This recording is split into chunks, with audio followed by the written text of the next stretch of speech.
Well, hello there, second graders. It's your friendly librarian from Heidelberg here, Miss Hess.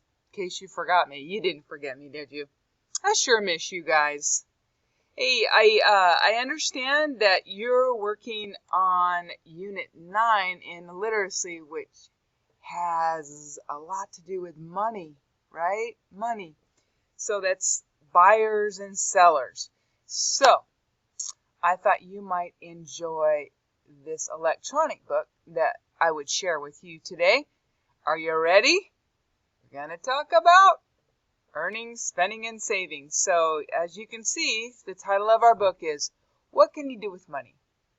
Earning, Spending, and Saving. And this is by Jennifer S. Larson. There she is. So this is from our nonfiction section. It's an electronic book, but I also have this book in my collection. Okay. So in every nonfiction book, you always have your table of contents. So maybe you don't have time to read the whole book, or you're doing research or something. So you can look at your table of contents to know what the book contains, right? So maybe you just want to learn about, say, spending money. I just want to spend money. Then you would just turn right to page 22. Right? But today, we're going to go through the entire book.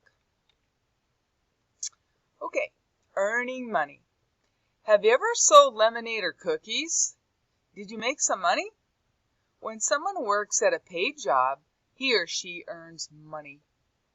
This money is called income. People trade the work they do for income.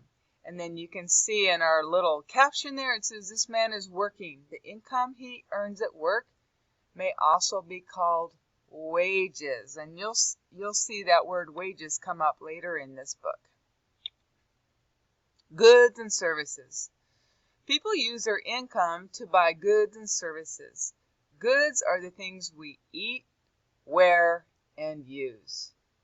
A good is something you can touch. And our little caption down there says, a cookie is a good, one of my favorite goods, right along with pieces of pie. Services are work done for people by others. So the selling of that cookie, as we see in this caption, is the service, right? Do you like to make things? When you make something, you create a good. And it says, this boy made a sea life scene in this caption there. Many people have jobs making goods. These people are painting pottery. Pottery is a good. Do you know what you call people who are the makers of pottery? You guessed it, potters, right? So those are potters. Do you like to help other people? When you do something for someone else, that's a service. So you'll see in the caption it says babysitting is a service. And that's something that you might do when you get older, right? You guys aren't ready for that in second grade just yet. But that is something that you can do to earn wages when you get a little bit older. Many people have jobs providing a service. Your teacher provides a service, teaching you. All right. I love how they put that in bright yellow font, right? Shout out for the teachers. Okay, this section is called Many Kinds of Jobs. How many workers does it take to make a carton of strawberries? A lot. Farmers grow the strawberries. Workers pick the strawberries. Then train and truck drivers deliver the fruit to a factory. Factory workers sort the strawberries. Next, they put them in packages. Grocery store workers put the packages on display in the store. A checkout clerk sells the strawberries to your family. All of these workers earn wages. So that is a lot of steps between farm and table, right? That's many steps. I believe that was like 6 steps, I think. So anyway, that's a lot of steps to get them out of that field and into your house. People don't always earn money for their work. Your mom or dad provides goods and services at home. Dinner is a good. Washing the dishes is a service. So that's probably your job, although you might help with the creating of the meals too, right? Maybe you help mom and dad chop up things or mix things or something.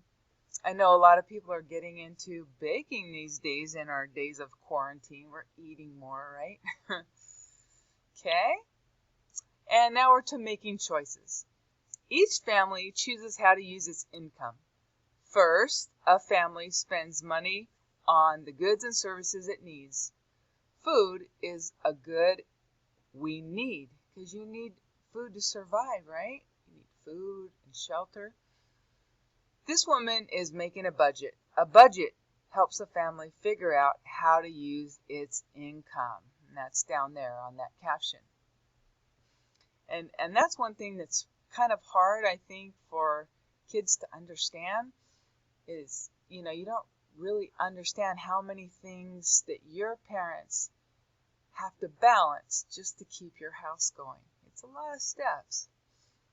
Care from a doctor is a service we need. Is there any money left after the family pays for its needs? If so, the family might decide to donate money. This means they give money to someone else who needs it. We also call that charity, right? Give to charity.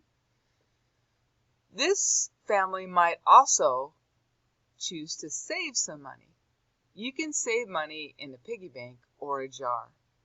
A bank is another place to save your money. How many of you out there save your money? I hope you do. It's a really good habit to establish, especially when you're a kid, because that will help you become a better saver as you get older. Spending money. A family could decide to spend their extra money on something they want. A ski trip is a want. A kitchen table is a want. They may have to choose between the vacation and the table. We see things to buy almost everywhere. We can buy toys, an apple, or a ride on a roller coaster. How do we decide? And you'll see this little caption says, this family is buying a new bed. Okay? Now, beds are something that we, from a Western point of view, we think that that is a need, but there's a lot of people in the world, in very poor countries, who don't sleep on beds. They sleep on the ground, on the floor, right? So we are very, very lucky to be in the situation that we are in the Western world. Think carefully about your choices. Is there something you'd like to buy? Is it worth spending your money on? Or should you save your money? And I love this little caption here. Would you buy this giraffe? Or would you save to buy a different toy? Think about it. Okay? If you save, you might be able to buy something better later on. You can make a list of what you'd like. It's a good idea to kind of establish some saving goals, right? Some kids get an allowance. Do you? An allowance is money that adults in some families regularly give to the kids. Or maybe you earn wages doing chores for a neighbor. What will you do with your money? And when Miss Hess was a kid, I used to have lots of jobs. I did yard work for people. I cleaned houses. I sold lemonade when I was really little. And I like to save. And luckily, that habit was established when I was a kid, and I'm still a really good saver. Which comes in handy when you go through hard times like we're in right now, because sometimes you need like an emergency fund. So it's a good habit to get into with the saving money. All right, that is the end of our book. It gives you some activities. We can just think about those right now. Wants and needs. Look at the pictures below. Which one are needs? Which one are wants? Write your answers on a separate sheet of paper. You don't need to do that. But let's just think about that for a minute. Is a robot a want or a need? Think about it. You guessed it. It's a want. It's not something we need to survive, right? How about chocolate? Some people would say it's an absolute need. But it definitely is a want, right? We don't need chocolate to survive, although many of us would argue that point. Anyway, you can think about these other things for a minute. Okay, apple, sneakers, skateboards. Anyway, in the very back of the book, we always have our glossary. The glossary is like a little mini dictionary for words that are in the text that might be newly introduced to you, or maybe more difficult words. And, you know, when we read through these, allowance, donate, earn, good, income, need, save, service, wages, want, we pretty much had, all of those were explained with the words around those words in the text. Okay, so we figured out those words just by, we call those context clues. But sometimes if you hit a word and you're just really not sure, remember when you have a nonfiction book, you can flip to the back, to the glossary, and look it up. Okay? All right, second graders, you take care of yourselves, and I will see you soon. Have a good day. Bye.